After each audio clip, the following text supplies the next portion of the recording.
إن الحمد لله نحمده ونستعينه ونستغفره ونعوذ بالله من شرور أنفسنا ومن سيئات أعمالنا من يهده الله فلا مضل له ومن يضلل فلا هادي له وأشهد أن لا إله إلا الله وحده لا شريك له وأشهد أن محمدا عبده ورسوله أما بعد يا أيها الذين آمنوا اتقوا الله حق تقاته ولا تموتن إلا وأنتم مسلمون يا أيها الناس اتقوا ربكم الذي خلقكم من نفس واحدة وخلق منها زوجها وبث منهما رجالا كثيرا ونساء واتقوا الله الذي تساءلون به والأرحام إن الله كان عليكم رقيبا يا أيها الذين آمنوا اتقوا الله وقولوا قولا سديدا يصلح لكم أعمالكم ويغفر لكم ذنوبكم ومن يطع الله ورسوله فقد فاز فوزا عظيما فإن أصدق الحديث كتاب الله وخير الهدي هدي محمد صلى الله عليه وسلم وشر الأمور محدثاتها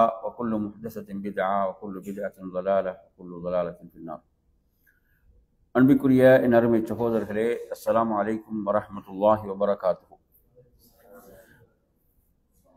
அகீதா பாடம், முதலாவது பாடம் அகீதத்துல் வாசித்தியா, ஷேகுல் இஸ்லாம் இப்னு தைமியா ரஹிமஹுல்லாஹ் அவர்களுடைய ஒரு சிறந்த நூல். அந்த நூலுக்கான விரிவுரை ஷேக் சாலிஹ் அல் உஸைமி ஹஃபிஸஹுல்லாஹ் அவர்களுடையது. நாம் சென்ற வகுப்பிலே பார்த்தோம், அதாவது அல்லாஹுடைய பெயர்கள் பண்புகளுக்கு ஆதாரமாக நிறைய அதிகமான குர்ஆன் வசனங்களை இமாம் அவர்கள் குறிப்பிட்டார்கள். நாம் அவற்றையெல்லாம் நாம் சென்ற வகுப்புகளில் பார்த்தோம். எனவே இவ்வாறு இமாம் அவர்கள் கொண்டு வருவதற்குரிய காரணம் என்னவென்று சொன்னால், அல்லாஹுவை பற்றி நாம் அறிந்து கொள்ள வேண்டியது அல்லாஹுடைய வேதத்திலிருந்தும் அதே போன்று அல்லாஹுடைய தூதருடைய சுன்னாவில் இருந்தும் ஆகும். அல்லாஹுடைய பெயர்கள் பண்புகள் விஷயத்தில் அதை தௌகீஃபியான்னு சொல்வார்கள். தௌகீஃபியான ஒரு பெயர் பயன்படுத்தப்படும். தௌகீஃபியான்னு சொன்னால் அதில் யாரும் புதிதாக கண்டுபிடிக்கலாம் இயலாது. அதில் யாரும் என்ன செய்ய முடியாது. குர்ஆன்லையும் ஹதீஸ்லையும் அல்லாஹ்வுடைய பெயர்கள் பண்புகளாக வந்தவைகள் மட்டும்தான். அதில் யாரும் என்ன செய்ய முடியாது, புதிதாக எதையும் கண்டுபிடிக்கலாம் முடியாது. புரியுதா சொல்றது? எனவே ஆதாரங்களோடு நின்று கொள்ள வேண்டும். அப்படின்னு என்ன அர்த்தம்? ஆதாரங்களோடு நாம் நின்று கொள்ள வேண்டும், அதை கடந்து நாம் செல்லக்கூடாது. இதுல ஷேக் சாலிஹ் அல் உஸைமி ஹஃபிஸுல்லாஹ் சொல்கின்ற போது சொல்கிறார்கள், சில சஹாபாக்களுடைய கூற்றுக்களும் இதுல வரும். எப்படி வரும்? சஹாபாக்களுடைய கூற்றுக்கள், அதையும் என்ன செய்வாங்க, அஹ்லு சுன்னா வல் ஜமாஅவுடைய அறிஞர்கள் ஏற்றுக்கொள்வார்கள். ஏனென்றால் அது அவங்களுடைய சிந்தனையின் அடிப்படையில் கூறப்பட்டவைகள் அல்ல. சிந்தனையின் அடிப்படையில் கூறப்பட்டவைகள் அல்ல. அதற்கு என்ன சொல்லுவாங்கன்னா, ஃபலஹா ஹுக்முர் ரஃப அப்படின்னு என்ன அர்த்தம்? அது நபி அவர்கள் சொன்னதாகத்தான் அது எடுத்துக்கொள்ளப்படும். நபி அவர்கள் உடைய கூற்றாகத்தான் அது என்ன செய்யப்படும், எடுத்துக்கொள்ளப்படும். அப்ப இதை கடந்து ஒன்று கிடையாது. முதலாவது எங்க சொல்லுங்க, குர்ஆன்ல வந்தவைகள், அடுத்து ஹதீஸில் வந்தவைகள், அடுத்து சஹாபாக்கள் அல்லாஹுடைய அந்த பெயர்கள் பண்புகள் விஷயத்தில் குறிப்பிட்ட விடயங்கள். அப்ப எனவே உதாரணமாக நீங்க பார்க்கலாம், ஆயத்துல் குர்சியில வருகிறதா இல்லையா? குர்சி வசிய குர்சி சமாவாதி வல் அர்த், அவனது குர்சி வானங்கள் பூமியை விட என்னது, விசாலமான. இப்ப குர்சி என்பதற்கு அப்துல்லாஹ் இப்னு அப்பாஸ் ரலியல்லாஹு அன்ஹு அவர்கள் ஒரு விளக்கம் சொல்வார்கள். அதாவது அல்லாஹ்வுடைய அந்த பாதங்கள் இருக்கக்கூடிய இடம் என்ற ஒரு விளக்கத்தை என்ன செய்வாங்க, அவர்கள் குறிப்பிடுவார்கள். இது போன்று சஹாபாக்கள் சொல்லியிருப்பாங்களே விளக்கங்கள். புரியுதா சொல்றது? இந்த விளக்கங்கள் இதில் என்ன செய்யப்படும், ஏற்றுக்கொள்ளப்படும் என்பதை நாம் புரிந்து கொள்ள வேண்டும். சரி, இப்போது நாம் இமாம் அவர்கள் இதில் சுமார் 111 வசனங்களை கொண்டு வந்தார்கள். எத்தனை வசனங்கள்? 111 வசனங்களை கொண்டு வந்தார்கள். அடுத்து 16 ஹதீஸ்களை கொண்டு வருகிறார்கள். அதை நாங்கள் இன்னும் படிக்கல, அடுத்து நாங்கள் படிக்க போறோம். எத்தனை ஹதீஸ்கள்? 16 ஹதீஸ்கள், அல்லாஹ்வுடைய பெயர்கள் பண்புகள் தொடர்பான ஹதீஸ்கள். அப்ப எனவே இதில் நாம் இந்த 111 வசனங்கள்ல ஷேக் சாலிஹ் அல் உஸைமி ஹஃபிதுல்லாஹ் குறிப்பிடுகிறார்கள், அதாவது சுமார் 28 அல்லாஹுடைய திருநாமங்கள் இதில் இடம்பெற்றன. எத்தனை திருநாமங்கள்? 28 திருநாமங்கள். அதில் அல்லாஹ் என்ற திருநாமம், என்ன திருநாமம்? அல்லாஹ். இதற்கு நாங்க ஆதாரமாக குல் ஹுவல்லாஹு அஹத், அதே போன்று அல்லாஹு லா இலாஹ இல்லாஹு போன்ற அந்த வசனங்களை நாங்க பார்த்தோம். புரியுதா சொல்றது? அந்த வசனங்களை நாங்க படித்துட்டோம். அந்த இப்ப நாங்க இதுல நீங்க என்ன செய்யுங்க, குறிப்பிட வேண்டிய விஷயங்கள் இதில் சொல்லப்பட்ட திருநாமங்கள், இந்த வசனங்கள்ல இடம்பெற்ற திருநாமங்கள் எவை என்பதுதான். இரண்டாவது திருநாமம் என்ன? அல் அஹத். அல் அஹத். அப்ப எனவே குல் ஹுவல்லாஹு அஹத். அப்ப எனவே அஹத் அல்லாஹ் ஒருவன், அஹத்னா ஒருவன், தனித்தவன். இப்ப இதுல இவங்க சொல்றாங்க வலம் யஅதி முஅர்ரஃபன் ஃபில் குர்ஆன். குர்ஆன்ல எப்படி வரலன்னா அல் அஹத் அலிஃப் லாம் சேர்ந்து குர்ஆன்ல வரல. குர்ஆன்ல எப்படி வரல? அலிஃப் லாம் சேர்ந்து வரவில்லை. அப்ப எப்படி தான் வந்திருக்குது? குர்ஆன்ல அஹத் என்று வந்திருக்கிறது. ஆனால் ஹதீஸில் அலிஃப் லாம் சேர்ந்து வந்திருக்கிறது. ஹதீஸில் எப்படி இருக்கிறது? அல் அஹத் என்பது ஹதீஸில் வந்திருக்கிறது என்ற ஒரு விஷயத்தையும் இதிலே குறிப்பிடுகிறார். மூன்றாவது திருநாமம் அஸ்-சமத். அஸ்-சமத் எந்த தேவையும் அற்றவன். வஹுவ அஸ்-சய்யிதுல் காமில் என்றால் அவன் என்ன? பரிபூர்ணமான தலைவன். அல் மக்சூது ஃபில் ஹவாய், தேவைகள் அவன் பாலே தான் தேவைகள் என்ன செய்யப்படும்? வேண்டப்படும். புரியுதா அவன் சொல்றது? எனவே அல்லாஹ் பரிபூர்ணமானவன் என்பதை புரிந்து கொள்ள வேண்டும். அடுத்து 4, 5 அல் ஹை அல் கையூம். அல் ஹை அல் கையூம். அப்ப இந்த 2 திருநாமங்கள் ஆயத்துல் குர்சியில் என்ன செய்தது? இடம்பெற்றிருக்கிறது. அதே போன்று வத்தவக்கல் அலல் ஹய்யில் லதி லா யமூத். ஏன்னா இதுக்கு நாங்கள் பொருளெல்லாம் உங்களுக்கு சொல்லலை, இந்த பொருளை நாங்கள் பார்த்துட்டு தான் போனோம். அப்ப எனவே அல் ஹை என்று சொன்னால் என்றென்றும் உயிரோடு உள்ளவன், நித்திய ஜீவன். அல் கையூம் என்றால் என்ன? என்றென்றும் நிலைத்திருப்பவன், நிலையானவன். புரியுதா அவன் சொல்றது? அந்த 2 திருநாமங்களுக்கு இவைகள் ஆதாரம். அதே போன்று 6, 7 இந்த 6வது 7வது திருநாமங்களுக்கு ஆதாரம். அல் அலி வல் அதீம் என்ற இந்த 2 திருநாமங்களுக்கு எந்த வசனம் ஆதாரம்? ஆயத்துல் குர்சி. வஹுவல் அலியுல் அதீம், அவன் உயர்ந்தவன், மகத்துவம் மிக்கவன். அதே போன்று 8, 9, 10, 11 இவை இந்த திருநாமங்கள் அடுத்து வரக்கூடியவைகள். அல் அவ்வல் வல் ஆஹிர் வல் லாஹிர் வல் பாத்தின். புரியுதா? அல் அவ்வல். அப்ப இதற்கு நபி அவர்கள் சொன்ன ஒரு விளக்கத்தையும் இங்க கொண்டு வருகிறார்கள். முஸ்லிம்ல வரக்கூடிய ஹதீஸ், அல் அவ்வல் என்றால் அல்லது லைஸ கப்லஹு ஷை, அவனுக்கு முன்னர் என்ன எதுவுமே இல்லை, அவன் தான் ஆரம்பமானவன். அல் ஆஹிர் என்றால் லைஸ பஅதஹு ஷை, அவனுக்கு பின்னால் எதுவும் இல்லை. அதே போன்று அல் பாத்தில் என்றால் என்ன? அவன் மறைமுகமானவன் என்று சொன்னால், அந்தரங்கமானவன் சொன்னா அவனை விட என்னது மறைவான ஒன்று இல்லை. அல்லாஹிர் என்றால் என்ன? வெளிப்படையானவன் என்றால் அவனுக்கு மேல் ஒன்றும் இல்லை. எனவே இதுதான் நபி அவர்கள் இதற்கு சொன்ன விளக்கம். எனவே நாங்கள் வேறு விளக்கங்களுக்கு செல்ல வேண்டிய அவசியம் கிடையாது. அப்ப இதை இமாம் தபரி அவர்களும் என்ன செய்கிறார்கள்? இதை இமாம் தபரி குறிப்பிடுறாங்க. என்ன? இந்த 4 திருநாமங்களுக்கு நபி அவங்க சொன்ன விளக்கம் இருக்கிறது. இதுதான் விளக்கம். இதுக்கு நாங்கள் வேறு விளக்கம் என்ன தேட வேண்டியது. என்ன சிலவங்க அல்லாஹ்வுடைய தூதர் சொல்லாத விளக்கங்களை அவர்கள் எடுத்து வழிகட்டு போன சாரார்களும் இருக்கிறார் என்பதையும் புரிந்து கொள்ள வேண்டும். அடுத்ததாக வாங்க 12, 13, 14 ஆகிய திருநாமங்கள் அல் அலீம் வல் ஹக்கீம் வல் ஹபீர். அல் அலீம் வல் ஹக்கீம் வல் ஹபீர். எனவே யாவற்றையும் அறிந்தவன், ஞானம் மிக்கவன், யாவற்றையும் அறிந்தவன் என்ற இந்த திருநாமங்களை பொறுத்தவரையில இதற்கு வஹுல் அலீமுல் ஹக்கீம் சூரத் தஹரீம் 2வது வசனம், அல் அலீமுல் ஹபீருக்கும் சூரத் தஹரீமுடைய 3வது வசனங்கள் இதுக்கு ஆதாரம். அடுத்த 15வது திருநாமம் அர் ரஸாக். என்ன? அர் ரஸாக் என்றால் என்ன? உணவளிப்பவன். அதே போன்று 16வது திருநாமம் துல் குவா. துல் குவாண்டா என்ன? பேராற்றல் மிக்கவன், பேராற்றல் உடையவன். எனவே இதில் 17வது திருநாமம் அல் மதீன். அல் மதீன் என்ன? உறுதி மிக்கவன், உறுதியானவன் என்பது. இதற்கெல்லாம் ஆதாரம் எந்த வசனம்? சூரத்து தாரியாத் 58வது வசனம், இன்னல்லாஹ ஹுவர் ரஸாக்கு துல் குவத்தில் மதீன். இன்னல்லாஹ ஹுவர் ரஸாக் துல் குவத்தில் மதீன். சரியா? அப்ப இதுல துல் குவா என்றால் இது வந்து இதை எப்படி சொல்லுவாங்கன்னா இஸ்முன் இலாஹியுன் இதாஃபியுன் சொல்லுவாங்க. இது அல்லாஹ்வுடைய திருநாமம். இதாஃப் என்று சொன்னால் அது என்ன செய்யுது, அதுல சேர்ந்து வரக்கூடியதாக. எப்படி வருது, துல் குவாண்டு வருது. எப்படி வருது, துல் குவாண்டு வருகிறது.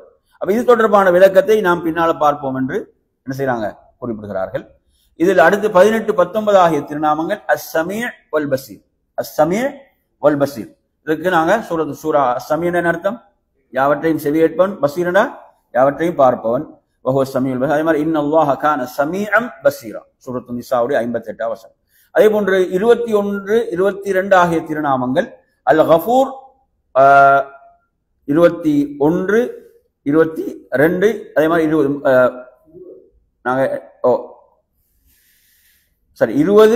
21, 22 அல் கஃபூர் வர் ரஹீம் வர் ரஹ்மான். இந்த 3 திருநாமங்களையும் கொண்டு வருகிறார். மிக்க மன்னிப்பவன், அருளாளன், நிகரற்ற அன்புடையோன். இதற்கு ஆதாரமாக சூரத்து யூனுஸுடைய 107 வசனம், வல்லாஹு கஃபூர் ரஹீம் ஆல இம்ரான்ல வரக்கூடிய 31 வசனம், பிஸ்மில்லாஹிர் ரஹ்மானிர் ரஹீம் சூரத்துல் ஃபாத்திஹா ஆரம்பத்தில் மற்ற ஏனைய சூறாக்கள் எல்லாம் வரக்கூடிய. சரி, அடுத்து நாங்க வருவோம் 23வது அர் ரப். என்ன திருநாமம், அர் ரப்.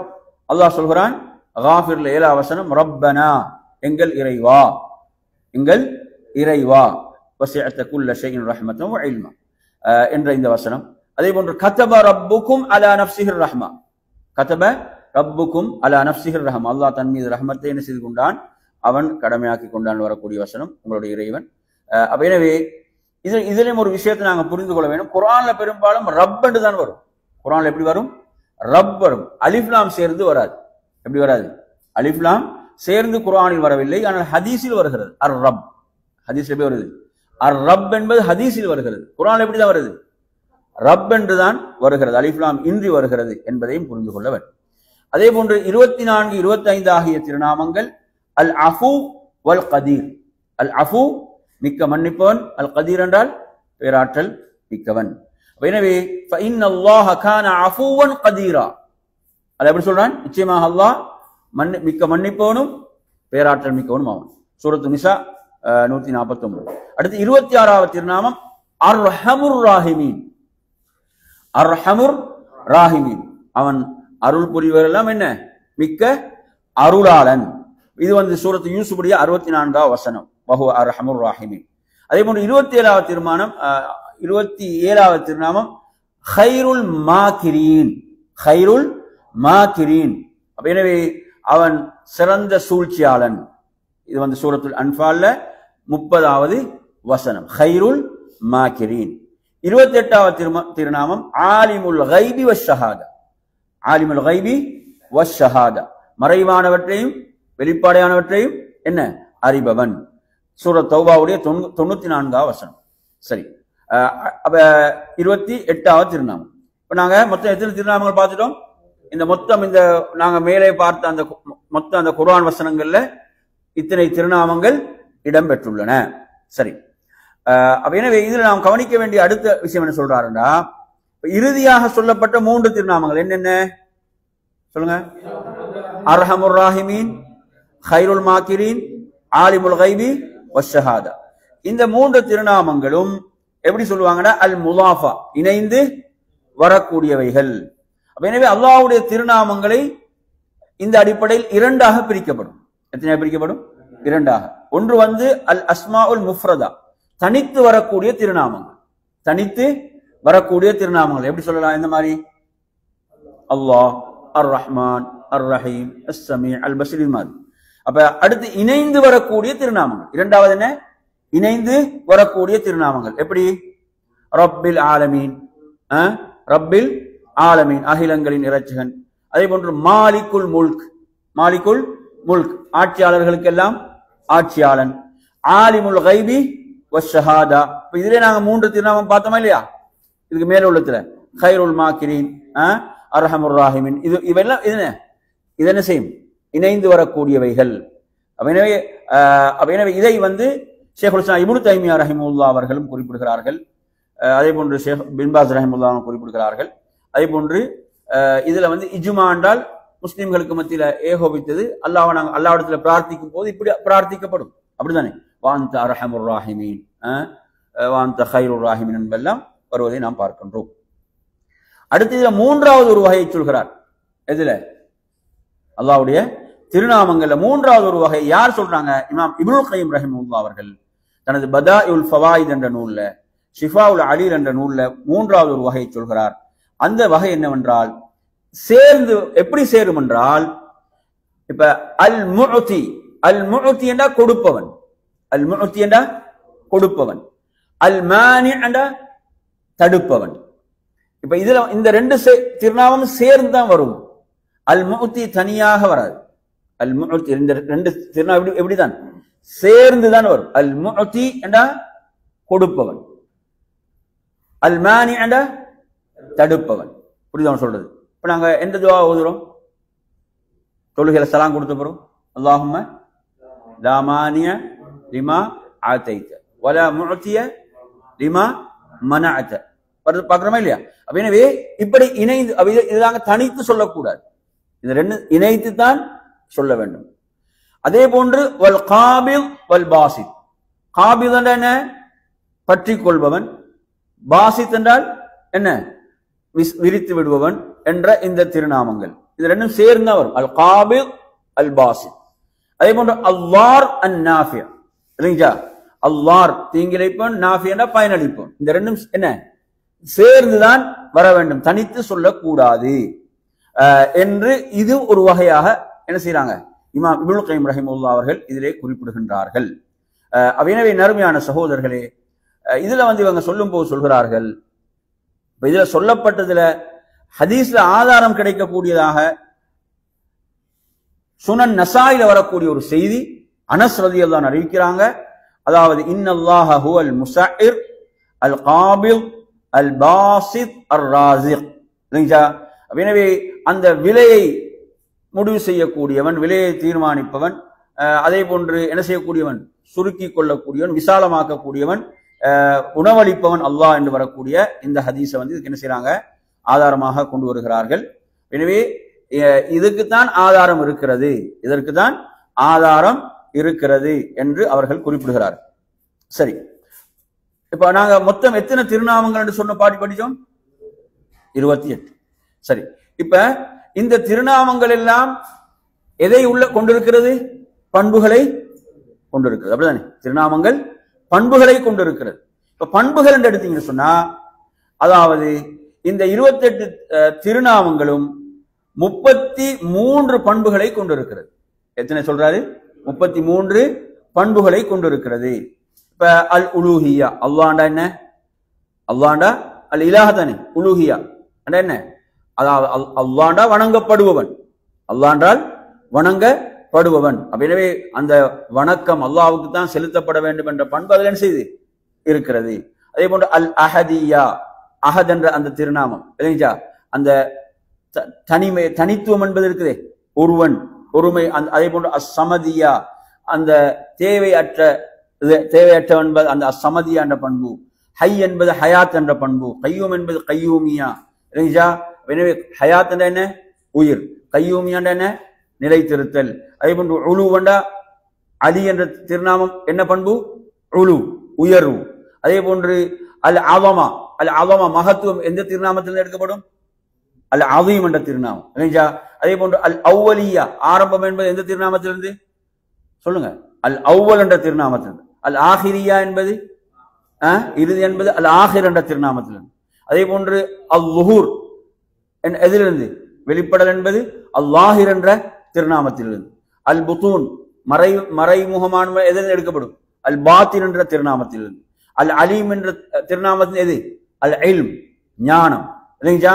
அதே போன்று அல் ஹுக்ம் என்றால் அதிகாரம். அதே போன்று அல் ஹிக்மா, ஞானம். அல் ஹக்கீம் என்ற திருநாமம் ரெண்டு எடுக்கப்படும், ரெண்டு வரும். இதிலிருந்து அல் ஹக்கீம் என்ற திருநாமத்திலிருந்து. அதே போன்று அல் ஹபீரிலிருந்து அல் ஹுபரா, அல் ஹிபரா என்ற அந்த திருநாமங்கள், அந்த பண்புகள். அதே போன்று அர் ரஸாக்ல இருந்து அர் ரிஸ்க் என்ற திருநாமம். அதே போன்று நீங்க எடுத்தீங்கன்னு சொன்னா, அதாவது கவி அல் கூவா எதிலிருந்து எடுத்து பாத்தீங்கன்னு சொன்னா, இப்ப கதீர் என்ற திருநாமம் இருக்குதா இல்லையா? பேராற்றல் கவி என்ற அந்த திருநாமம். அதே போன்று மத்தீன் என்பதிலிருந்து மச்சானா, சமீல இருந்து சம், பசீர்ல இருந்து பசர்.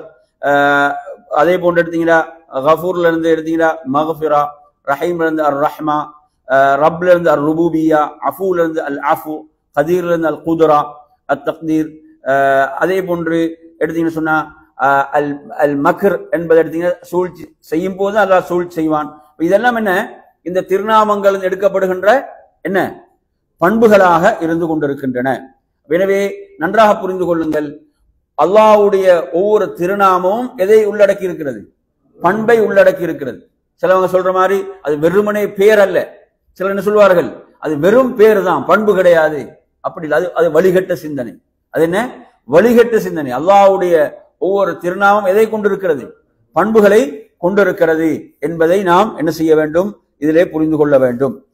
எனவே நறுமையான சகோதரர்களே, அடுத்ததாக நாம் இதிலே கவனிக்க வேண்டிய விஷயம் என்னவென்று சொன்னால், இந்த தலைப்பில், அதாவது இப்ப நாங்க சொன்னோம், சில நேரங்கள்ல ஒரு திருநாமம் பல பண்புகளை என்ன செய்யலாம், ஒன்றுக்கு மேற்பட்ட பண்புகளை கொண்டிருக்கலாம். அதுக்கு மொழி ரீதியாக அது இடம் கொடுக்கும் என்பதையும் விளக்கமாக சொல்றார்.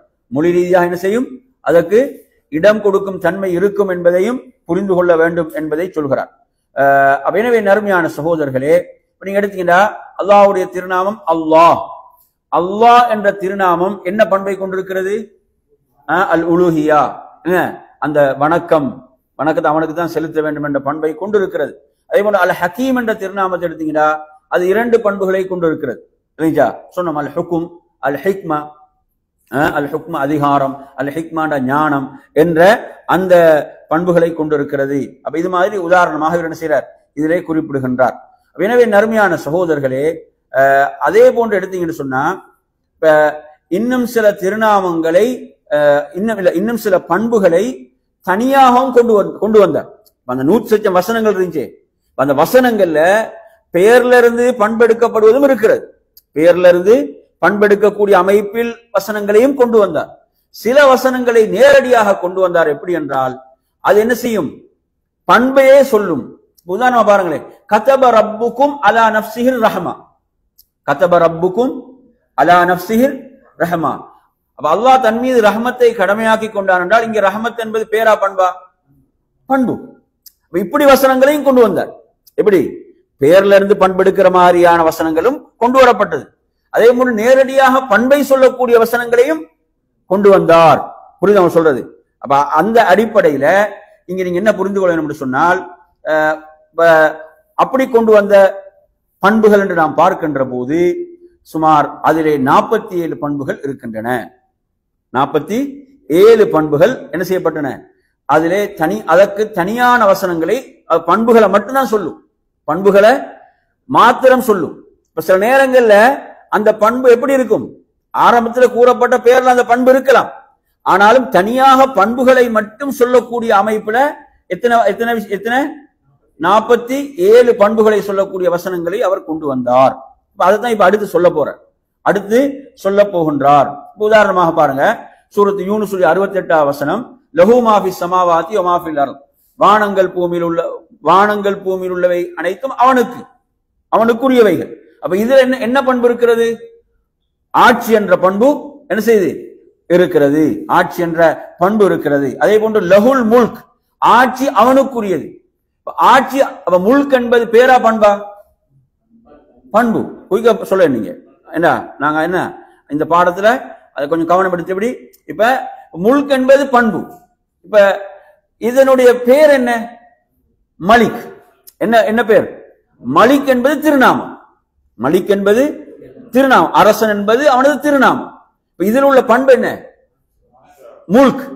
இப்ப நீங்க இங்க கொண்டு வந்த வசனம் எது? நேரடியா பண்பை சொல்ற வசனம் தான் கொண்டு வந்தார். லஹுல் முல்க், ஆட்சி அவனுக்குரியது. அப்ப இங்க சொல்றது என்ன? பண்பை சொல்கிறது. புரியுதா விளங்கி சொல்றது? இப்படி கொண்டு வரக்கூடிய வசனங்கள். அப்ப இது முதலாவது. இரண்டாவது என்ன? இரண்டாவது மூன்றாவதும் அல் மஷியா வல் இராதா. மஷியா என்றாலும் இராதா என்றாலும் நாட்டம் தான். மஷியா என்றாலும் நாட்டம், இராதா என்பாலும் நாட்டம். புரியுதா சொல்றது? இதற்கு ஆதாரமாக எந்த வசனம் நீங்க எடுத்தீங்கன்னா, சூரத்துல் பக்ரா ஆயத்துல் குர்சி 255, வலா யுஹைதூன பிஷைஇன் மின் இல்மி இல்லா பிமா ஷா. அல்லாஹ் நாடியதை தவிர அவனது ஞானத்திலிருந்து அவர்கள் என்ன செய்ய முடியாது, அறிந்து கொள்ள முடியாது. அவன் நாடியதை தவிர. எனவே இங்க மஷியா நாட்டம் என்பது அவனது என்ன? பண்பு. புரியுதா? அதே போன்று எடுத்தீங்கன்னா அல்லாஹ் சொல்றான், வலாகின் அல்லாஹ் யஃஅலு மா யுரித். அல்லாஹ் விரும்பியதை என்ன செய்வான்? செய்பவன், விரும்பியதை செய்வான். அப்ப இங்க என்ன பண்பு இருக்கிறது? இராதா, நாட்டம். யுரீத் என்பதுல இராதா என்ற பண்பு இருக்கிறது. எனவே இவ்வாறாக இதுல என்ன செய்யறார்? அவர் குறிப்பிடுகிறார். அதே மாதிரி எடுத்தீங்கன்னு சொன்னா இந்த இரண்டுக்கு மத்தியில் உள்ள சின்ன ஒரு வேறுபாட்டையும் சொல்றார். இந்த இராதா மஷியா, இராதா என்ற நாட்டம் இருக்கிறது, அது இந்த உலக ரீதியானதையும் மார்க்க ரீதியானதையும் குறிக்கும். மஷியா என்ற அந்த நாட்டம் என்பது என்ன செய்யும்? உலக ரீதியானதை குறிக்கும் என்ற ஒரு விளக்கத்தையும் அவரை அதிலே குறிப்பிடுகிறார். அடுத்து வாங்க 4ம் 5ம் அல் ஹிஃபுல் வல் குத்ரா. அல் ஹிஃபுல் வல் குத்ரா. ஹிஃபுல் என்ன? பாதுகாப்பு. குத்ராண்ட என்ன? ஆற்றல். குத்ராண்ட என்ன? ஆற்றல். இதுக்கு நீங்க ஆதாரம் இங்க சூரத்துல் அந்த ஆயத்துல் குர்சில வலா யஊதுஹு ஹிஃபுலுஹுமா, வலா யஊதுஹு ஹிஃபுலுஹுமா, அந்த இரண்டையும் பாதுகாப்பதில் அவனுக்கு என்ன கிடையாது? அவனுக்கு டயர்ட்னஸ். டயர்ட்னஸ் என்னது? களைப்பு, சோர்வில களைப்பு கிடையாது. என்ன கிடையாது? களைப்பு கிடையாது. வலா யஊதுஹு ஹிஃபுலுஹுமா. அப்ப ஹிஃபுல் என்ற பாதுகாத்தல் என்ற பண்பு இதிலே வருவதை பார்க்கிறோம். அதே போன்று எடுத்தீங்கன்னா லிதஅலமு அன்னல்லாஹ அலா குல்லி ஷைஇன் கதீர், அல்லாஹ் யாவற்றின் மீதும் பேராற்றல் மிக்க என்பதை நீங்கள் அறிந்து கொள்வதற்காக.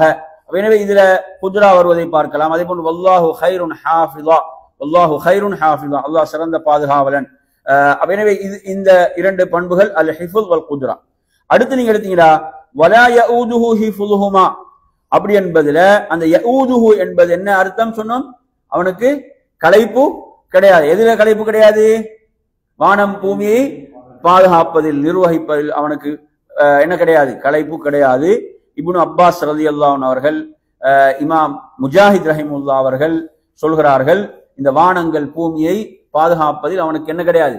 இயலாமை என்பது கிடையாது. வலா யுஜிஸுஹு, அவனுக்கு என்ன கிடையாது? இயலாமை என்பது கிடையாது. அதை நிர்வகிப்பது அவனுக்கு எந்த சிரமமும் கிடையாது என்ற விளக்கத்தையும் சொல்கிறார். அடுத்த 6வது பண்பு மஹப்பா. மஹப்பாண்டா என்ன? நேசம். மஹப்பாண்டா நேசம். நிச்சயமாக அல்லாஹ் யாரை நேசிக்கிறான்? நன்மை செய்வோரை நேசிக்கிறான். சூரத்துல் பக்ராவுடைய 100. அப்ப இதுல வரக்கூடிய பண்பு மஹப்பா. அதே போன்று அதுக்கு இன்னொரு வசனம் இன்னல்லாஹ யுஹிப்புல் முத்தகீன். அதே போன்று 7வது பண்பு என்ன? அதாவது கிதாபா. கிதாபானா என்ன? பதிவு செய்தல் என்ற அந்த அர்த்தத்துல பயன்படுத்தக்கூடிய வாசகம். இது சூரத்துல் அன்ஆம்ல 54வது வசனம். அதே போன்று 8வது ரிலா. ரிலாண்டா என்ன? பொருத்தம். அல்லாஹ் அவர்களை பொருந்தி கொண்டான். சூரத்துல் முஜாதா. அப்ப இங்க நீங்க கவனிக்க வேண்டிய விஷயம் பண்புகளை தான் நீங்க கவனிக்கணும். என்ன நான் சொல்லக்கூடிய அல்லாஹ்வுடைய பண்புகளை தான் நீங்க குறிச்சு கொள்ளணும். இதுதான் முக்கியமானது. 8வது பண்பு என்ன? பொருந்தி கொள்ளுதல். 9வதும் 10வதும் அல் கலப் வல் லஅன். கலப் என்றா கோபம், லஅன் என்றா என்ன? சாபம். புரியுதா அவங்க சொல்றது? இதற்கு ஆதாரமாக சூரத்து நிசாவுடைய 93வது வசனம். அடுத்து 11, 12 சொல்றாரு அஸ்ஸஹத் வர் ரிதுவான். அஸ்ஸஹத் என்றாலும் கோபம், ரிதுவான் என்றா என்ன? பொருத்தம். ரிதுவான் என்றால் பொருத்தம். இதற்கு சூரத்து முஹம்மதுடைய 28வது வசனம். எனவே சஹத் என்று சொல்லும் போது அல்லது சுஹத் என்று சொல்லும் போது அது கடுமையான கோபம் என்ற அர்த்தம் இருக்குது. சித்தத்துல் கலப் என்ன? கடும் கோபம் என்ற அர்த்தம் இருக்குது. ரிதுவான், ரிதுவான் அல்லது ருதுவான் ரெண்டு மாதிரி இது சொல்லலாம். இது ரெண்டு மாதிரி சொல்ல முடியும். இதுவும் அல்லாஹ்வுடைய பண்பை அல்லாஹ்வுடைய பொருத்தம் என்பதை சொல்லக்கூடியது. அடுத்து வாங்க 13, 14 எடுத்தீங்கன்னா அல் அசப் வல் இன்திகாம். அசப் என்றாலும் கோபம் தான். என்ன கோபம்? சித்தத்துல் கலப், கடுமையான கோபம். இன்திகாம் என்றால் பழி தீர்த்தல். இன்திகாம் என்றால் பழி தீர்த்தல். அல்லாஹ் சொல்கிறான் பலம்மா ஆசஃபூனா இன்தகம்னா மின்ஹும். அவர்கள் எம்மை கோபப்படுத்திய போது நாம் அவர்களை பழி தீர்த்தோம். யார? ஃபிரௌன், அவனுடைய அந்த கூட்டம். இதில் இந்த ரெண்டு பண்பு சொல்லப்படுது. என்ன? அல் அசப், அல் இன்திகாம். அதே போன்ற நறுமையான சகோதரர்களே, அடுத்து இதை கவனிக்கணும். அஸ்ஸஹத் வல் அசப், இந்த ரெண்டும் கோபம் தான். இது ரெண்டுக்கும் உள்ள வித்தியாசம் என்னன்னு சொல்லும் போது, சஹத் என்றால் சித்தத்து கலப், கடுமையான கோபம். மக்ரூனத்தும் பி கராஹியத்தின் அஷத், என்னது? அது இதுல கவனிச்சீங்கன்னு சொன்னா அதாவது கடுமையான வெறுப்போடு, கடுமையான வெறுப்பும் அதுல சேர்ந்து காணப்படும் என்ற ஒரு விளக்கத்தை சொல்கிறார். அடுத்து 15, 16 எடுத்தீங்கன்னு சொன்னா அல் கராஹத்து வத் தஸ்பீத். அல் கராஹத்து, கராஹத் என்றா வெறுத்தல், வெறுப்பு. தஸ்பீத் என்று சொன்னால் என்ன செய்ய? அல்லாஹ் அவர்களை அவ்வாறு என்ன செய்கிறான்? தடுத்து விடுகிறான். தடுத்து விடுதல். தபூக் போருக்கு அல்லாஹ் யாரை செல்ல விடாமல் தடுத்தான்? முனாஃபிக்குகள், நயவஞ்சகர்கள். புரியுதா? எனவே அல்லாஹ் என்ன செய்தான்? அல்லாஹ் அவர்களை வெறுத்தான், அதே போன்று அல்லாஹ் அவர்களை செல்ல விடாமல் தடுத்தான். இதுல ரெண்டு பண்பு வருது, அல் கராஹத்து வத் தஸ்பீத். தஸ்பீத் என்றால் அல் ஹப்சு வல் மன, தடுத்தல். 17வது எடுத்தீங்கன்னா அல் மக்த். அல் மக்த் என்றால் கடுமையான கோபம், கடும் கோபம். அல் மக்த் என்பது கபுர மக்தன், இந்த அல்லாஹ்விடத்தில் அது மிக என்ன பெரும் வெறுப்புக்குரியது. எது? அதாவது அவர்கள் இந்த செய்யாதவற்றை சொல்லுதல். அதுல பாத்தீங்கன்னா மக்த் என்ற பண்பு வருது, மக்த். அடுத்து 18வது பண்பு அல் இத்தியான். அல் இத்தியான் என்றால் என்ன? வருதல். அல்லாஹ் என்ன செய்யறான்? அல்லாஹ்வுடைய வருகை, அவனது கண்ணியத்துக்கும் தஹதிக்கும் அந்தஸ்துக்கும் ஏற்ப அந்த பண்பு இருக்கும். அவ் யஅதிய ரப்பு, உமது ரப் வருதல் என்ற அர்த்தம். வஜா ரப்புக, உமது இறைவன் வந்தான். அதுல அல் மஜ்ஜி என்ற பண்பு அதுல இருக்கு. அந்த யஅதியஹும்ல என்ன பண்பு இருக்குது? இத்தியான் என்ற பண்பு. ஜா என்பதில் என்ன பண்பு இருக்கிறது? மஜி என்ற அந்த பண்பு இருக்கிறது. புரியுதா சொல்றது? ஜா என்பது உமது இறைவன் வந்தான். அதே போன்று எடுத்தீங்கன்னா, அப்ப இதுல நீங்க எடுத்தீங்கன்னு சொன்னா அல் இத்தியான் வல் மஜி என்ற ரெண்டு பண்பு சொல்லப்படுகிறது. இத்தியான் என்பது மிக பலம் மிக்கதாக கருதப்படும் என்ற ஒரு அர்த்தம் அதிலே இருக்கிறது. சரியா? அடுத்ததாக நாம் இதிலே அல்லாஹ்வுடைய பண்புகள்ல கவனிக்க வேண்டிய அடுத்த பண்பு என்னவென்று சொன்னால், எத்தனாவது நாங்க பார்த்துட்டோம்? எத்தனை வரைக்கும் படிச்சோம்? 19 வரைக்கும் படிச்சோம், அப்படித்தானே? 19வது வரைக்கும் நாம் அதிலே பார்த்தோம். 19க்கு பிறகு அந்த சில விளக்கங்களோட அடுத்து இஸ்ரூன். 20வது எடுத்தீங்கன்னா அவனது முகம், வஜ், திருமுகம். இது அல்லாஹ்வுடைய பண்பு. வைபகா வஜ்ஹு ரப்பிக என்று வரக்கூடிய துல் ஜலாலி வல் இக்ராம் சூரத்துர் ரஹ்மான் வரக்கூடிய வசனம். அதே போன்று இதில் நீங்க எடுத்தீங்கன்னு சொன்னா துல் ஜலாலி வல் இக்ராம் என்றால் என்ன? அவன் சங்கையானவன், மகத்தானவன் என்ற அந்த அதையும் சேர்த்து வருகிறது. 21வது விஷயம் அல் இன்ஃபாக். அல் இன்ஃபாக் என்றால் செலவு செய்தல். அல் இன்ஃபாக் என்ற அர்த்தம் செலவு செய்தல். அல்லாஹ் விரும்பியவாறு செலவு செய்வான் என்று அல்லாஹு தஆலா சொல்றான். அந்த பண்பு இருக்கிறது. இதற்கு சூரத்துல் மாயிதாவுடைய 64வது வசனம். அதே போன்று எடுத்தீங்கன்னா 28வது அல் யதைன், அல்லாஹுடைய இரு கரங்கள். சாரி 21 போல 22, சரி 22வது என்ன? அல்லாஹுடைய இரு கரங்கள். இதற்கு ஆதாரமாக அல்லாஹ் சொல்கிறான், அவனது இரு கரங்கள் விரிக்கப்பட்டே உள்ளன. சூரத்துல் மாயிதாவுடைய 64வது வசனம். எனவே இதை இங்கு குறிப்பிடுவதை நீங்கள் பார்க்கலாம். அதே போன்று எடுத்தீங்கன்னு சொன்னா 23வது அவனது இரு கண்கள். அவனது இரு கண்கள் என்பதற்கு ஆதாரமாக வரக்கூடிய அந்த வசனங்கள், இதிலே குறிப்பிடப்படக்கூடிய வசனங்கள் எடுத்தீங்கன்னா சில நேரங்களில் பண்மையிலும் வரும். சூரத்தூர் 48. அதே மாதிரி அல்லாஹ்வுடைய இரு கண்கள் என்பதற்கு ஹதீஸ் நேரடியாக வர ஹதீஸ் என்னவென்றால் உங்களுக்கு தெரியும், தஜ்ஜாலுடைய ஹதீஸ், அப்படித்தானே? தஜ்ஜாலுடைய ஹதீஸ் எடுத்தீங்கன்னா அவன் ஒற்றை கண்ணன். அவனது ஒரு கண்ணன் செஞ்சிருக்கும், அந்த திராட்சையை போன்று இருக்கும். ஆனால் உமது ரப்பை பொறுத்தவரையில் அவன் அவர், அப்படியான ஒற்றை கண்ணன் அல்ல என்று ரசூலுல்லாஹ் சொன்ன இந்த ஹதீஸை வைத்து அல்லாஹ்வுடைய அந்த இரு கண்கள் என்ற பண்பை ஆதாரமாக அறிஞர்கள் என்ன செய்வார்கள்? இதிலே குறிப்பிடுவார்கள் என்பதை நாம் புரிந்து கொள்ள வேண்டும். சரியா? எனவே அல்லாஹ்வுடைய பண்புகள் அவனது கண்ணியத்துக்கும் அந்தஸ்துக்கும் ஏற்ப அல்லாஹ்வுக்கு இருக்கும். படைப்பினங்களோடு நாங்க அவைகள் ஒப்பிடுவதெல்லாம் வழிகேடு கூடாது என்பதையும் புரிந்து கொள்ள வேண்டும். சரியா? அதே போன்று 24வது பண்பாக ஹம்ல். ஹம்ல் சுமத்தல். அல்லாஹ் என்ன சொல்கிறான்? அந்த கப்பலில் நாம் அவர்களை சுமந்தோம், நூகையும் அவரை ஏற்றுக்கொண்ட மக்களை. எனவே அதுல அந்த சுமந்தோம் என்பது என்ன பண்பை சொல்கிறது? சொல்லுங்க. சுமத்தல் என்ற பண்பு அதில் இருக்கிறது. அதே போன்று 25வது பண்பாக பார்த்தல் என்ற பண்பு, அர்-ருயா, பார்த்தல் என்ற பண்பு. நிச்சயமாக உங்கள் இருவரையும் நான் என்ன செய்கிறேன்? உங்கள் இருவரோடு நான் இருக்கிறேன், நான் கேட்கிறேன், பார்க்கிறேன். மூசா அலைஹிஸ்ஸலாம், ஹாரூன் அலைஹிஸ்ஸலாம் அல்லாஹ் சொன்னது சூரத் தாஹாவுடைய 46வது வசனம். இன்னும் வசனங்கள் இருக்கிறது. அதே போன்று எடுத்தீங்கன்னு சொன்னா அல்லாஹ் கடுமையாக சூழ்ச்சி செய்பவன் என்ற அந்த அந்த திருநாமத்தை, அந்த பண்பை பொறுத்தவரை சூரத்துல் ராஜ்ல வரக்கூடிய 13வது வசனம். இதுல மிஹால், அந்த பண்பு என்ன அதுக்கு சொல்றது? மிஹால். மிஹால் என்றால் மிகைத்தல், சூழ்ச்சி என்ற அர்த்தங்கள் எல்லாம் அதற்கு இருக்கிறது. அதே போன்று 27வது திருநாமத்தின் 27வது பண்பு எடுத்தீங்கன்னா அல் கைத். அல் கைத் என்ற என்ன? சூழ்ச்சி. சூரத் தாரிக் வரக்கூடிய வசனம் 16 அகீது கைதாண்டு வருகிறது. கைத் என்றால் சூழ்ச்சி. அதே போன்ற நறுமையான சகோதரர்களே, அடுத்ததாக நாம் இதிலே கவனிக்க வேண்டிய மற்றும் ஒரு விடயம் என்னவென்று சொன்னால், அல்லாஹுடைய திருநாமங்களை பொறுத்தவரையில திருநாமங்கள் என்ன செய்யும் என்று சொன்னால் 2 வகையாக கவனிக்க வேண்டும். திருநாமங்கள பண்புகள் அதுல ஒன்று பொதுவான பண்புகள். எப்படி பார்ப்போம்? சிஃபாத்தும் முத்லகா, பொதுவான பண்பு. எப்படி சொல்லலாம்? சொல்லுங்க. இல்ம் அல்லாஹுடைய அறிவு, அவனது ஞானம், ஹயாத் அவனது வாழ்வு, குத்ரத் அவனது ஆற்றல், இதெல்லாம் என்னது பொதுவான பண்புகள். இன்னும் சில அடுத்த ஒரு வகை இருக்கிறது, அது முகையதான்னு சொல்லுவாங்க, பொதுவானது அல்ல. அது எப்படியானதல்ல, பொதுவானதல்ல, குறிப்பானது என்றால் எப்படி என்று சொன்னா நீங்க புரிஞ்சுக்கணும் என்று சொன்னால், உதாரணமாக சூழ்ச்சி என்று வருகிறது. எப்படி வருது? சூழ்ச்சி, மக்கர் அல்லது கை சூழ்ச்சி என்றால் இது பொதுவான பண்பல்ல. இது எப்படி அல்ல? பொதுவான பண்பல்ல. எப்படி புரிந்து கொள்ள வேண்டும் சொல்லுங்க. அவர்கள் சூழ்ச்சி செய்தார்கள், அல்லாஹ்வும் சூழ்ச்சி செய்தான். அவர்கள் சூழ்ச்சி செய்தார்கள், நானும் சூழ்ச்சி செய்கிறேன். இப்படித்தான் இது வரும். சும்மா பொதுவா சொல்ற பண்பு அல்ல. அவர்கள் சூழ்ச்சி செய்தார்கள், என்ன செய்யறான்? அல்லாஹ்வும் சூழ்ச்சி செய்தான் என்று புரிந்து கொள்ள வேண்டியது. இதற்கு முகையதான்னு சொல்லுவாங்க. ஒன்று முத்தலக் பொதுவானது, அடுத்தது முகையதா என்றால் அந்த குறிப்பானது. இப்படி இந்த அமைப்புல வரக்கூடியது. அடுத்து நீங்க எடுத்தீங்கன்னா அல்லாஹ்வுடைய திருநாமங்கள் 28வது சொல்றார் அல் இஸ்ஸா, கண்ணியம். என்ன? கண்ணியம். வலில்லாஹில் இஸ்ஸா. அதே போன்று 29வது எடுத்தீங்கன்னா அல் ஜலால் வல் இக்ராம். அல் ஜலால் மகத்துவம், கண்ணியம் என்ற இந்த பண்புகள் எத்தனை? 29, 30. 31 எடுத்தீங்கன்னா அல் ஹம்த். அல் ஹம்த் என்றால் என்ன? புகழ், அனைத்து புகழும். அல் ஹம்த் இதற்கு ஆதாரமா நிறைய வசனங்கள் இருக்குது. அதே மாதிரி எடுத்தீங்கன்னா 32வது அல் ஹல்க், படைத்தல் என்ற பண்பு. ஹலக் என்பதில் எடுத்தீங்கன்னா படைத்தல் என்ற பண்பு.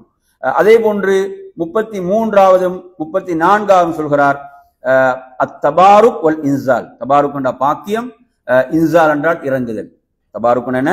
பாக்கியம். அல் இன்சால் என்றால் இறங்குதல் என்ற இந்த பண்புகள் சொல்கிறார். 33, 34. 35வது சொல்கிறார், அதாவது அத்தஹரீம், ஹராமாக்குதல். ஹராமாக்குதல். குல் இன்னம ஹர்ரம ரப்பி, எனது ரப் ஹராமாக்கினான். அப்ப அங்க என்ன? ஹராமாக்குதல் என்ற பண்பு செய்து அதில் இருக்கிறது என்பது. அதே போன்று 36வது அல் இஸ்திவா. அல் இஸ்திவாண்டா என்ன?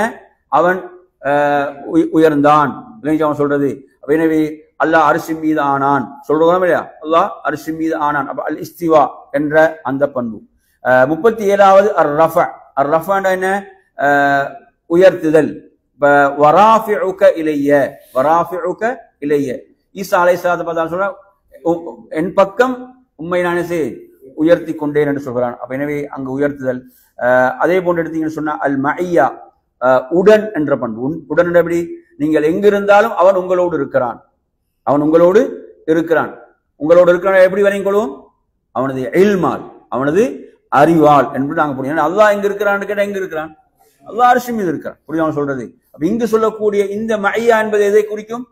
அவனது இல்மால், ஞானத்தால். அப்ப மஇயா என்ற பண்பு. இன்னல்லாஹ மஅனா, அல்லாஹ் எம்மோடு இருக்கிறான் என்பதில் கூட அதை பார்க்கலாம். அதே போன்று அல் இன்பா 39வது. அல் இன்பாண்டா அறிவித்தல். அல் இன்பாண்டா என்ன? அறிவித்தல். எப்படி? சும்ம யுனப்பிஹும் பிமா அமிலு, பின்னர் அவர்கள் செய்தவர்களை அல்லாஹ் அறிவிப்பான். அவர்கள் செய்தவைகளை அல்லாஹ் அறிவிப்பான். அப்ப அறிவித்தல் என்ற அந்த பண்பு இருக்கிறது. அதே போன்று அஸ்ஸித்க், உண்மை என்ற அந்த பண்பு 40வது. வமன் அஸ்தகு மினல்லாஹி ஹதீஸா, வார்த்தையால் அல்லாஹ்வோட உண்மையாளன் யார் என்று வரக்கூடிய அந்த வசனம். 41 அல் ஹதீஸ்.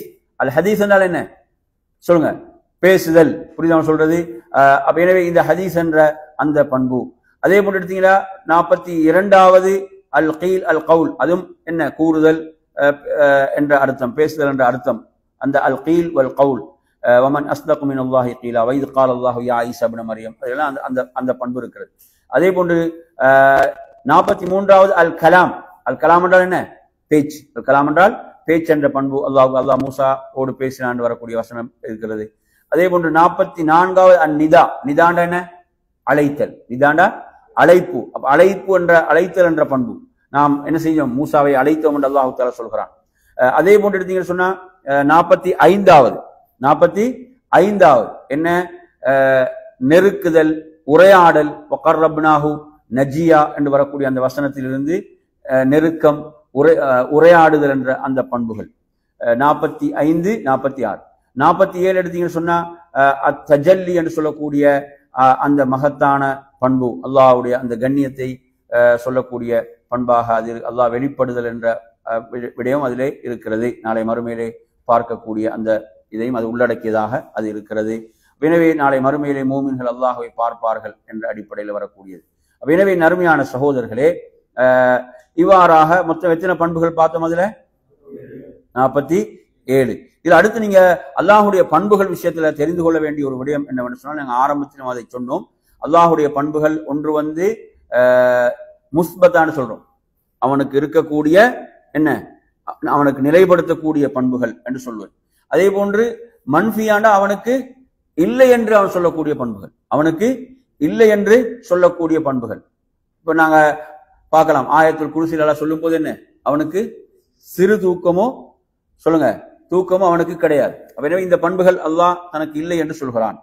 அதே போன்று மவுத், அவன் மரணிக்காத என்றனும் உயிரோடு இருக்கக்கூடிய ஒரேவன் மீது தவக்குள் வைப்பீராக. மவுத் என்ற பண்பு அவனுக்கு கிடையாது. அதே மாதிரி அவன் தனக்கு பிள்ளையை எடுத்துக்கொள்ளவில்லை, அவன் யாரையும் பெறவும் இல்லை, யாரால் பெறப்படவும் இல்லை. இதெல்லாம் அவன் மறுக்கக்கூடியவைகள், அல்லாஹ் தனக்கு இல்லை என்று சொல்லக்கூடியவைகள். புரியுது அவன் சொல்றது? அவனுக்கு நிகராக எந்த ஒன்றுமே இல்லை. அப்ப அங்க அவன் தனக்கு இல்லை என்று சொல்லக்கூடியது.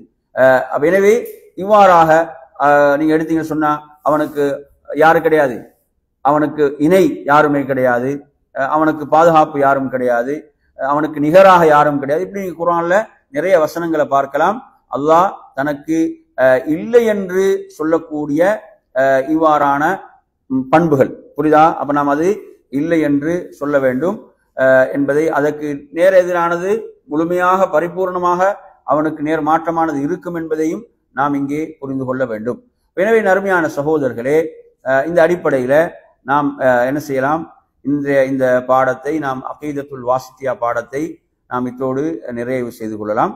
நிறைவு செய்துவிட்டு அடுத்ததாக நாம் அந்த ஜாதுல் மஆத் நபி அவர்களுடைய முன்மாதிரிகள் என்ற அந்த தலைப்பு பாடம், அதிலும் கொஞ்சம் நாங்கள் பார்த்து என்ன செய்து கொள்வோம், இன்றைய பாடத்தை நாம் நிறைவு செய்து கொள்வோம். நபி ஸல்லல்லாஹு அலைஹி வஸல்லம் அவர்களுடைய அந்த முன்மாதிரிகள், அவங்களோட இபாதத்துல, அவங்களோட வாழ்க்கை வழிகாட்டல்கள் என்ற ஒரு தலைப்பு நாங்கள் பார்த்து வருகிறோம். அதில் நீங்கள் எடுத்தீங்கன்னு சொன்னால் நபி ஸல்லல்லாஹு அலைஹி வஸல்லம் ஆடை முறைகள் சம்பந்தமாக குறிப்பிடுகிறார். 92ஆம் பக்கத்தில் நபி அவங்களோட ஆடை அமைப்பு எவ்வாறு இருந்தது. இது இமாம் இப்னுல் கய்யிம் ரஹிமஹுல்லாஹுடைய ஜாதுல் மஆத் என்ற நூலுடைய ஒரு சுருக்கமான ஒரு தொகுப்பை தான் நாங்கள் பார்த்து வருகிறோம். அதில் நீங்கள் எடுத்தீங்கன்னு சொன்னால் நபி ஸல்லல்லாஹு அலைஹி வஸல்லம் அவர்களுடைய அந்த ஆடை முறைகள், அதில் நீங்கள் எடுத்தீங்கன்னு சொன்னால் அதில் இமாம் அவங்க சொல்கிறார்கள், மின சூஃபி தாரத்தன், சில பொழுதுகள் அவங்களோட ஆடை கம்பளியானால் ஆன ஆடைகள் ரசூலுல்லாஹ் என்ன செய்வாங்க, அணிவார்கள். அதே போன்று வல் குத்துனி தாரத்தன், சில நேரங்களில் பருத்தியாலான ஆடைகளை ரசூலுல்லாஹ் என்ன செய்வாங்க, அணிவார்கள். அதே போன்று அதைவிட மெல்லியதான ஆடைகளும் என்ன செய்வாங்க, அணிவார்கள். ரசூலுல்லாஹ் கமீஸை விரும்பி அணியக்கூடியவர்களாக இருந்தார்கள். கமீஸ் என்றால் தானே கொஞ்சம் இறுக்கமான ஒரு ஆடையாக அது இருக்கும் என்று ஹதீஸ்ல படிக்கிறோம். அந்த கைகள் கொஞ்சம் இறுக்கமாக அப்படி அமையக்கூடிய ஒரு ஆடை முறை. அதை என்ன செய்வாங்க, ரசூலுல்லாஹ் அதை விரும்பி அணியக்கூடியவங்களாக இருந்தாங்க என்ற ஒரு செய்தியை நாங்கள் பார்க்கலாம். அதே போன்று நபி ஸல்லல்லாஹு அலைஹி வஸல்லம் அவர்களுடைய அந்த ஆடை முறைகள்ல மற்றொரு ஹதீஸை நாங்கள் புகாரில வரக்கூடிய ஒரு செய்தி தான் அவர் குறிப்பிடுகிறார். அதாவது அல்லாஹ்வுடைய தூதர் அவர்கள் வந்து அந்த பருத்தியாலான யமன் நாட்டு அந்த சால்வை, அந்த புர்தாவை ரசூலுல்லாஹ் விரும்பி அணியக்கூடியவர்களாக இருந்தாங்க. அதே மாதிரி பச்சை நிற அந்த சால்வை என்றும் வருகிறது. அதே போன்று ரசூலுல்லாஹ் வந்து ஜுப்பாவை அணியக்கூடியவர்களாக, அதே போன்று கபான்னு சொல்லக்கூடிய ஒரு ஆடை முறை, அது வந்து ரசூலுல்லாஹ் பிரயாணத்தில் அதே மாதிரி போர் நேரங்களில் அணியக்கூடிய ஒரு ஆடை. அதே போன்று அவங்களோட மேல் ஆடை கீழாடை என்று வரக்கூடிய இசார் ரிதா என்ற அந்த ஆடைகள். அதே போன்று ரசூலுல்லாஹ்வுடைய பாதணிகள், தலைப்பாகை, அதே போன்று கொஞ்சம் தோளாலான காலுறைகள் இருக்குமா இல்லையா, அவைகள், இப்படியெல்லாம் ரசூலுல்லாஹ் அணியக்கூடியவர்களாக இருந்தார்கள். அதே போன்று எடுத்து ரசூலுல்லாஹ்வுடைய தலைப்பாகை ரசூலுல்லாஹ் அணியக்கூடிய சில நேரம் அதை என்ன செஞ்சிருவாங்க, அப்படி கீழே போட்டிருப்பாங்க, அப்படி கட்டி கொண்டும் இருப்பார்கள் என்று வரக்கூடிய அந்த ஹதீஸ் வருகிறது. அதே போன்று கருப்பு நிற ஆடைகள் ரசூலுல்லாஹ் சில நேரங்கள் அணிந்திருக்கிறாங்க என்ற அந்த செய்தியை நாங்கள் பார்க்கிறோம். அதே போன்று ரசூலுல்லாஹ் வெள்ளியாலான மோதிரத்தை போடக்கூடியவர்களாக இருந்தார்கள் என்று வரக்கூடிய செய்திகள். அதே போன்று ரசூலுல்லாஹ் ஆடைகள் அணிகின்ற போது ஓதக்கூடிய துவாவாக ஒரு துவாவை கொண்டு வராங்க. அல்லாஹும்ம அந்த கசௌத்தனி ஹாதல் கமீஸ அவில் ரிதா அவில் அமாமத அஸ்அலுக கைரஹு வ கைர மா சுனிய லஹு வ அஊது பிக மின் ஷர்ரிஹி வ ஷர்ரி மா சுனிய லஹு. அந்த ஆடை வந்து உடைய அதில் நலவ ரசூலுல்லாஹ் அது எந்த நலவுக்காக தயாரிக்கப்படும் அந்த நலவை அல்லாஹ்விடத்துல கேட்பாங்க. அதனுடைய ஷர்ரிலிருந்து என்ன செய்வாங்க, அது எந்த ஷர்ருக்காக தயாரிக்கப்பட்டோ அதிலிருந்து அல்லாஹ்விடத்துல பாதுகாப்பு தேடக்கூடிய முறையில ஓதக்கூடியவங்களா இருந்தாங்க. அதே மாதிரி எடுத்தீங்கன்னா ரசூலுல்லாஹ் ஆடைகள் அணிகின்ற போது வலது பக்கத்தை முற்படுத்துவாங்க. இந்த பக்கத்தை வலப்பக்கத்தை முற்படுத்துவாங்க. ரசூலுல்லாஹ் தங்களுடைய நல்ல விஷயங்கள் நல்ல காரியங்கள் எல்லாம் வலதை முற்படுத்தக்கூடியவங்களா. அவங்க பாதனை அணியும் போதும் சரி, அதே மாதிரி சுத்தம் போன்ற விஷயங்கள்ல ஒன்றை கொடுக்கும் போது எடுக்கும் போதெல்லாம் தலைவாரும் போதெல்லாம் ரசூலுல்லாஹ் வலதை முற்படுத்தக்கூடியவங்களாக இருந்தார்கள். அதே போன்று ரசூலுல்லாஹ் வந்து தும்முகின்ற போது தனது கையாலோ ஆடையினாலோ தனது என்ன செய்வாங்க, வாயை மூடிக்கொள்வாங்க. தும்முகின்ற போது அல்லது என்ன செய்வாங்க, சப்தத்தை நன்றாக குறைத்து கொள்வார்கள் என்ற செய்தியை நாங்கள் பார்க்கிறோம். அதே போல் நபி அவர்கள் அதிகம் வெட்கப்படக்கூடியவர்களாக இருந்தார்கள். ரசூலுல்லாஹ் வந்து என்ன செய்வாங்க, அதிகம் புன்முறுவல் பூக்கக்கூடியவங்க தான் இருந்தாங்க. சப்தமாக சிரிப்பது என்பது மிக குறைவாகத்தான் இருந்தது என்ற அந்த விடயங்களையும் இதிலே குறிப்பிடுகிறார்கள். எனவே நறுமையான சகோதரர்களே, இந்த தலைப்போடு நாம் என்ன செய்து கொள்வோம், இன்றைய வகுப்பை நிறைவு செய்து கொள்வோம். அல்லாஹ் உங்கள் அனைவர்களுக்கும் அருள் செய்ய போதுமானவன். வாஹிர் தவான் அல்ஹம்துலில்லாஹி ரப்பில் ஆலமீன். அஸ்ஸலாமு அலைக்கும் வரஹ்மத்துல்லாஹி வபரகாத்துஹு.